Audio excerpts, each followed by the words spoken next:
So we do have a question uh, here from Michelle. We're math instruction. Does anyone have any quick tips? Well, Michelle, that's one area that everybody struggles with, brick and mortar, online, virtual.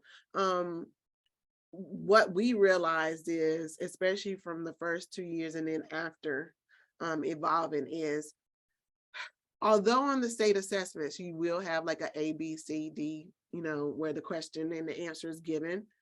It's more about in the virtual environment, the practice and seeing the steps and the walkthrough. And so we had to get the teachers out of the idea of giving a formative assessments where it already gave them the answers to more of formative assessments where the kids had to actually write out the steps in the process. And when we found out that they were doing that, if you know how to go through the steps and the process, even if you get the answer wrong, you can go back and look, oh, I messed up on step 2 of, I should have multiplied this on the outside of parentheses, first, and those types of things.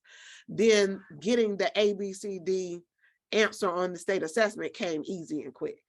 But again, that is a learning process, because that is something where teachers have to actually grade that. They have to themselves. It's not a simple of check, even on their part, check box 1, 3, 5, 6, because everybody got 24.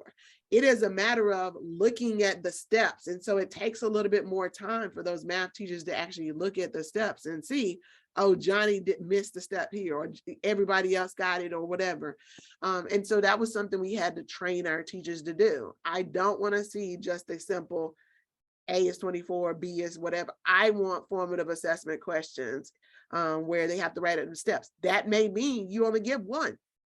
You can't give a 5-question formative assessment. It may be only a 1 question or 2 questions, because I need you to see you write out the steps. And so that's also a training mindset for the teachers.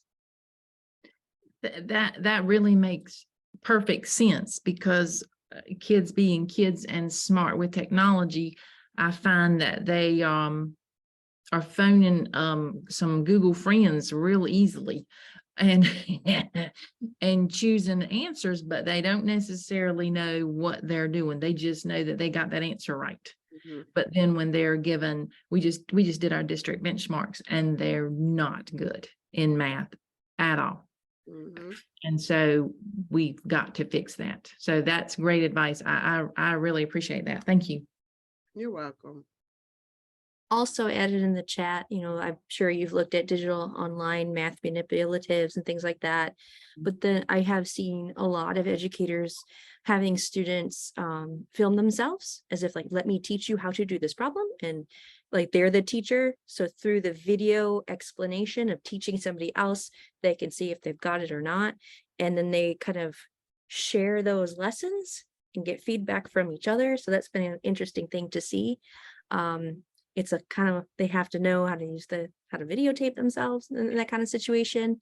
And I do think there's tools that will kind of do that, but just with simple tools that can be effective.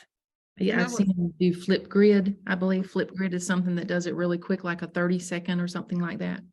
Yeah, Flipgrid is a good tool.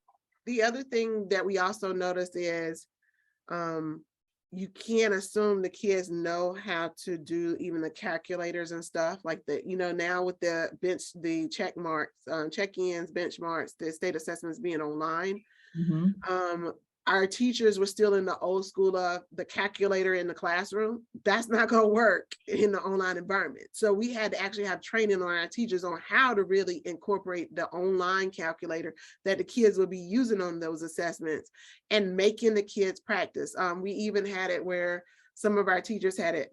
My brain just went blank, where they still had it where they could see the teacher screen and see the teacher punching in the stuff, like, you know what I'm talking about. I can't remember what the exact tool, but the teacher plugged it in so they could walk through the steps with the teacher on how to plug in those things, because that is a simple thing of a calculator. But if the kids are not practicing that in their classroom all the time on how to use those for especially the calculator active part of the online assessment, when they get to the real assessment, their mind is blown. And so the teachers had to incorporate that. I don't know if your teachers are doing that type of practice as well as with those online calculators all the time in their regular lessons. Not as often as the kids, what I'm seeing, they don't know when they need to use it. They just say, oh, I have this tool, so I'm going to use it. Well, no, you're rounding a number, baby. You don't need to use a calculator to do that. So that's where we've got to move them. And that's just a simple example, but that's what I see. They don't know when to use it.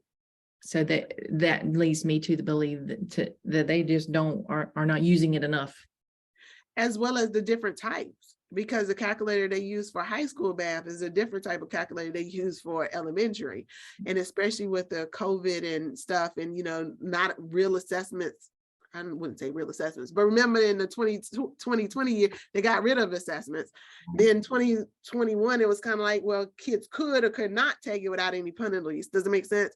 You have some kids that have never really gotten used to using those calculators in an online environment. So you got to train them. And so you can't assume that everybody knows how to do it. And so we had to have our teachers go, okay, even the first 2 weeks, simple of how to use the calculator in the online environment, and have the kids practice that all the time, because you're going to need it for these state assessments. Good points. Very good points. Thank you. Mhm.